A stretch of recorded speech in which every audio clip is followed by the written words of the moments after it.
Quote, a committee led by Michigan Republicans today published an extraordinary debunking of voter fraud claims in the state, delivering a comprehensive rebuke to a litany of accusations about improprieties in the 2020 election. The 55-page report, produced by a Michigan Senate committee of 3 Republicans and 1 Democrat, is a systematic rebuttal to an array of false claims about the election from supporters of former President Donald Trump. The report is unsparing in its criticism of those who have promoted false theories about the election. It debunks claims from Trump allies, including Mike Lindell, the chief executive of MyPillow, and Rudolph Giuliani, the former president's lawyer, and even Mr. Trump himself. And this report from Michigan Republicans, it's actually not just unsparing criticism of the false claims about supposed fraud in the election and the people who have brought those false claims to public attention. The conservative-leaning Detroit News puts in their lead about this story tonight the fact that these Michigan Republicans are even now calling for the state of Michigan to investigate and potentially prosecute people who have been making these false fraud claims about the election. These claims that there was something supposedly so wrong in Michigan, particularly in Antrim County, Michigan, which has become a real buzzword for the Trump election fraud fantasists. It's been the real bullseye for a lot of very, very, very false claims by President Trump and his supporters. That's the Detroit News headline about it. Senate report recommends the Attorney General investigate false election fraud claims. But this is from the actual report. This is where they get that. Events in Antrim County, Michigan, sparked a significant amount of concern about the technology used to count ballots. This concern led to much speculation, assumptions, misinformation, and in some cases, outright lies meant to create doubt and confusion. The many hours of testimony before the committee showed these claims are unjustified and unfair to the people of Antrim County and the state of Michigan. It's also been unfair to the people across America. The county was mentioned by officials at the White House, in the media, at rallies, in several substantial online documentaries. The committee finds those promoting Antrim County, Michigan as the prime evidence of a nationwide conspiracy to steal the election. Those making those claims place all other statements and actions they make in a position of zero credibility. Ideas and speculation that Antrim County election workers or outside entities manipulated the vote by hand or electronically are indefensible. The committee is appalled at what can only be deduced as willful ignorance or avoidance of this proof, perpetuated by some leading such speculation.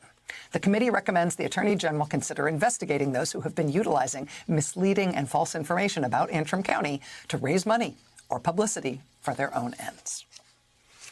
So again, this is a Michigan Senate Republican investigation.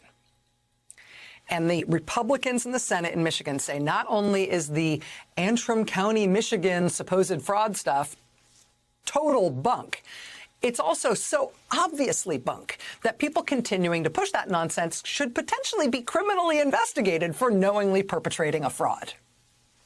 Wow. Okay, then. Having buried the Antrim County election fraud fantasies about 30 feet deep at that point, the Michigan Republicans writing this report then move on to just sort of systematically rip their way through all of the other Trump election fraud fantasy nonsense claims about their state. They investigate and they prove and ultimately conclude that no, tons of dead people did not vote in Michigan. They did find there was one old lady, a 92-year-old lady, who, quote, died 4 days before the November 2020 election. Research showed she had submitted her completed absentee ballot prior to the election and prior to her death. She did all her voting work prior to dying, turns out. They also found that no, hundreds of thousands of ballots were not wrongfully sent out to Michigan voters, despite claims to the contrary from President Trump and his supporters.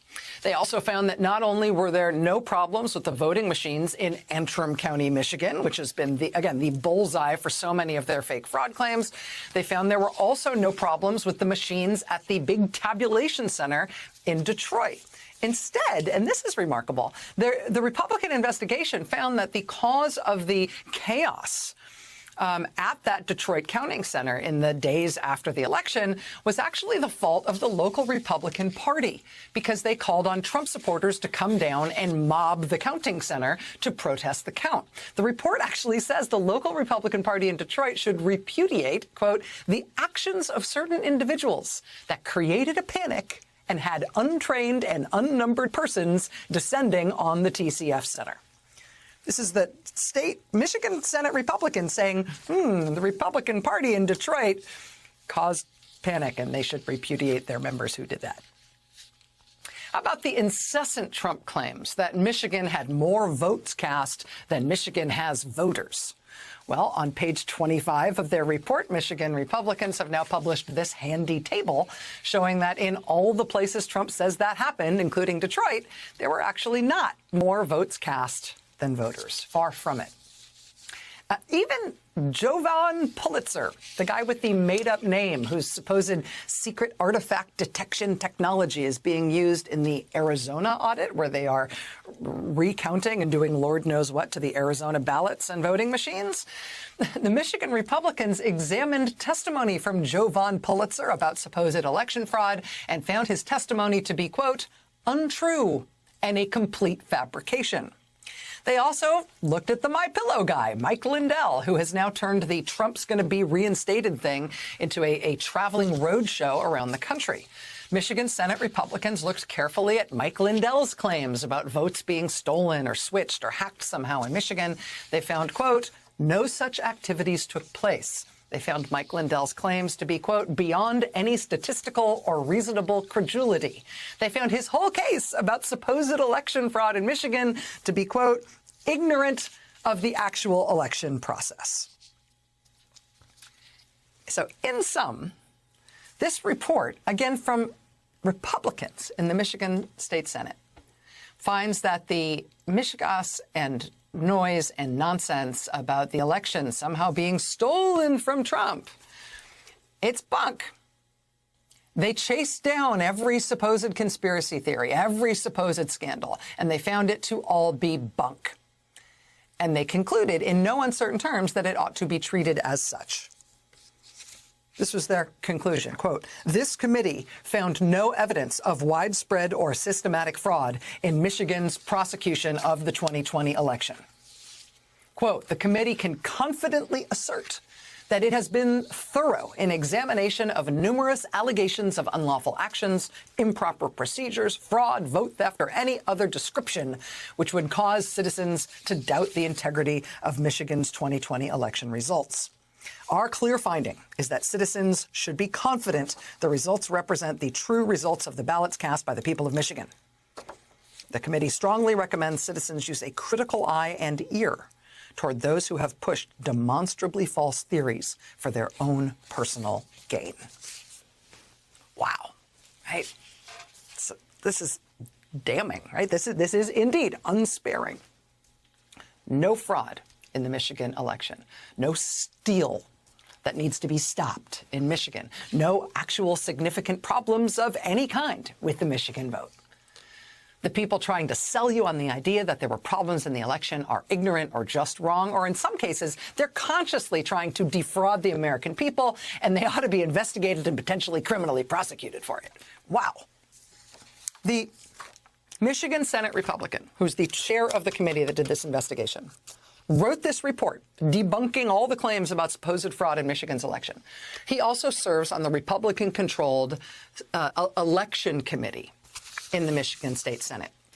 And on that committee, he and other Republicans are citing the widespread belief in all of these false conspiracy theories about fraud in the Michigan election as the reason Michigan needs, I kid you not, 39 new laws they are proposing this year to restrict voting in the state. Restricting absentee voting, restricting in-person voting, restricting early voting, restricting day of voting, restricting drop box voting.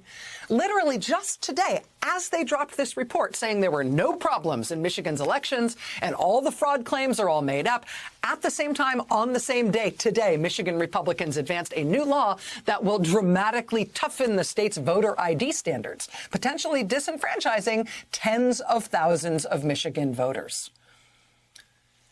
because of all the worries about the integrity of the 2020 election in Michigan. The worries that they just debunked systematically as nonsense that's being promoted by fraudsters who are out to profit on it for their own purposes, who in some cases probably ought to be prosecuted for it.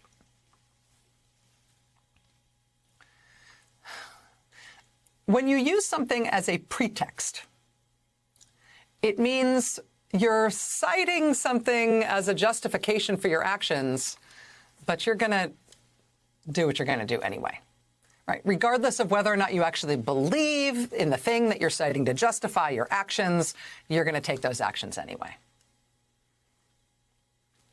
When you say false pretext, false is actually redundant. A pretext is, by definition, something that isn't the real justification for your actions.